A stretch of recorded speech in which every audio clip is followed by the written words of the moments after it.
Hey guys, welcome back to the channel. If you're new here, thank you for checking it out. This is Coach Dave, and in this video, I'm going to discuss if you are an avoidant, or in the very, very rare case that you are a narcissist, and you have decided, you know what, I've hit rock bottom. I've either had an avoidant or a narcissist who was better than me, that I was with, that just completely crushed me, and now I know what it's like, or just on your own accord, maybe a relationship you had with somebody like really made you become self-aware, or you just hit a point of growth in your life where you've decided, you know what, I'm at my lowest web. It's time for me to change. I've realized what I've done. I got to come to terms with things. It's not working out.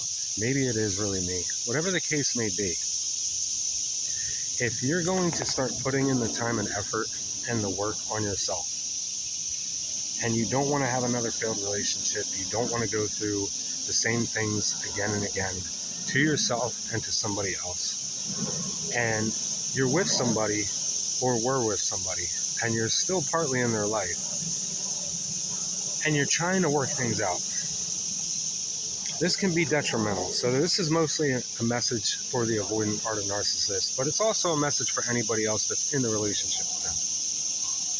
And this isn't to throw a pity party, it's just to have some common understanding. I've been through this myself. It's hard enough when you're an avoidant to go through and feel anything, to really heal yourself. It's a long road to go through. And if you don't have any sympathy or empathy for it, I get it and I understand. Because I've come to a point where I've been on both ends, where I have and I haven't. You might have gotten to a point where your sympathy and empathy got taken for granted, and you've given this person time and time and effort, chance and chance, and they've just thrown it back in your face. And I get that, and I get feeling a certain way. But there comes a time too when if they're actually putting in the time and the effort and the work, it's very hard for them to get to this point. And if they're actually willing to make the change and put in everything they can, every ounce, to become a better version of themselves so that they don't do this anymore, and you're still actively involved in your life with them, and you don't give them any kind of grace, you don't give them any kind of support, you don't give them any kind of structure, and you're entitled to do that how you want to do it and how you want to lay that out to them. You don't have to just go all in and just believe everything. That's kind of counterintuitive to them actually going through the work and healing, because they'll think, oh, just let me back in, it's just good, I don't have to do anymore, I've already done it. No, I'm not talking about that. I'm talking about if you're only ever going to see them and hear them in one way, then you might as well just not even be in their life. And I say this because if they have a hard enough time, and I went through this, if you have a hard enough time talking about your past and healing and growing, you've been taught that talking about your emotions is wrong. Having to people please and jump through hoops is the only way to get consistent validation and love and support. And even at times that doesn't matter and you don't get it. Then when you're trying to better yourself and you're trying to become the best version of yourself, and whom you're with or trying to work it out with just doesn't give you anything, no matter how deserving you think it is, it's detrimental to their growth. Because at that point, they're thinking, you know what, why do I even bother? Why do I try? I was right. Doing this is pointless. Trying to go like this, look what happened when I was younger, it's happening to me again. This person's ridiculing me, they're putting me down, they're not giving me anything, there's no support system, I think I'm doing the right thing, but now I'm not sure. All these things go through their mind. Now, to some degree, you might be thinking, okay, they deserve this. They deserve this type of breadcrumbing. This is what they did to me. Now they know what it feels like. That's karma. And I get it. I really do. I get it. But if that's your whole purpose, is just a ha-ha, I'm getting you back, this is what you deserve, then just exit their life. Or you're no better than them. This is stuff that can stunt them from even wanting to try, or completely stopping altogether from wanting to actually be better. This is stuff that will just completely derail them and make them, just as I just said, feel like there's no point in doing any effort or work or time or healing or therapy or counseling or what have you, because look what it gets them. Nowhere. It didn't better them at all. It didn't end up working out after all. Now, I'm not saying that you have to stay with them. I'm not saying that you have to be their emotional support tool. They didn't show up for you, but maybe they're trying now. Maybe they want to be in a relationship with you and they're willing to do the work. Maybe they've hit such a spot that woke them up. What you've said has woken them up and they really don't want to be this person anymore. Maybe they really are going to put in everything it is to become who they need to be, as well as who they need to be for you. And maybe it will work out. Maybe it won't. Maybe they'll sit there, like I said in one of my other videos, and they won't even actually go through the effort. Maybe they'll leave for somebody else. Maybe they'll gaslight and manipulate and blow smoke and mirrors up the counselor or therapist's rear end. But I'm not talking about that. I'm talking about somebody who's actually putting in the time and effort, who's actually putting in consistent work, who's trying to be better, who's sitting in their grief and misery, who's calling up or reaching out to old exes to apologize for their behalf of things, who's understanding that it's up to them whether they want to forgive them or not, or tell them to go screw themselves, or not even answer them or reply to them at all. They might not even believe it. They might not even forgive them. And they're understanding that that's a possibility, but they still want to do the work. And sometimes that is the work. And I did that myself.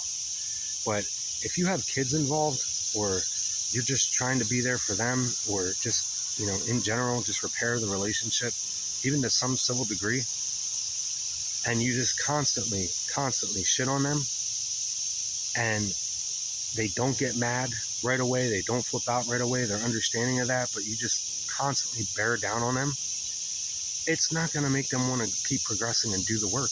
It's going to make them feel the inability to change. Now, I'm not saying that that's solely your fault, but think about what happened when they were younger and what prevented them from being who they should have been and why they are the way they are.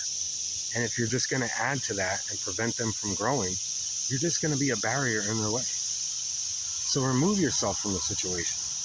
Now, I do understand, and that's why I've said it this way, both sides of the case here. And having been myself on both sides of the case here, I can tell you that sometimes when you want to change and you're finally serious and you're all in, it's just too late. And there's some people who will only see and hear you one way. And there's nothing you can do, as bad as that hurts, to try to convince them. And you find yourself pretty much in the situation where you're trying to convince them of your self-worth. And you kind of put yourself in the position that you've put your partners in over time, when they've tried to convince you of their self-worth and their dignity and their respect. And now you know what it's like. And although that is a very detrimental part of the healing process and growing when you are an avoidant or a narcissist, it can also really deter them from wanting to try it at all. It's different for somebody who's anxious or secure, or just a regular, normal person, whatever style attachment that's not avoidant, dismissive, or fearful, or somebody that leans heavily dismissive, that's fearful, avoidant, or a narcissist, or somebody that's just toxic or emotionally unavailable.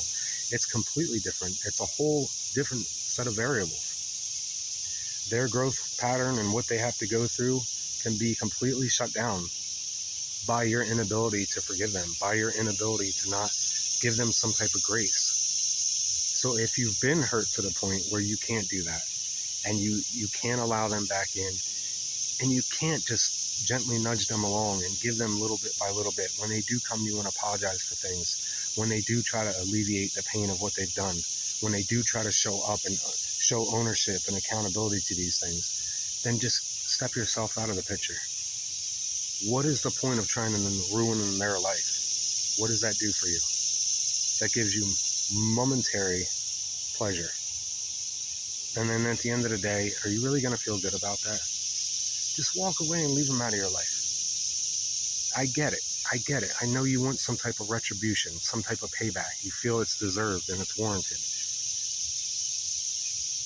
But if they're actually putting in the time and effort and they really want to make the change and see the change, if you can't, at least allow them to do so without your presence. I know it might hurt that they're making this and you just can't see past it. But at some point, you have to make the decision to just cut them loose. And if you can forgive them and you can allow them to put in the work and effort, then that's great. And I really do hope it works out. Me personally, I had tried relentlessly. And this person just always met me with a barrier. And there's nothing that I can do about that. Sometimes I want to lash out. Sometimes I want to scream, hey, see me. See the real me, the real new me. Sometimes I wanted to scream, hear me for who I actually am now. Stop seeing me as I once was. Stop hearing me as I once was. And you can't do that. And it does suck. But it's something that I have to, and many others have to live with for the rest of their life. But it's also something that I use for fuel to continue not being that type of person ever again. So please see this message for what it is on both sides. I'm not catering to one side or the other. This isn't a pity party, and I'm not downplaying anything on either one side. Ultimately, the choice and decision is yours. If you guys have any questions, comments, concerns, video ideas, you need one-on-one coaching, check the main page. It's updated, has my email in it. We'll drop it down below. Thank you guys so much, and I'll catch you in the next one.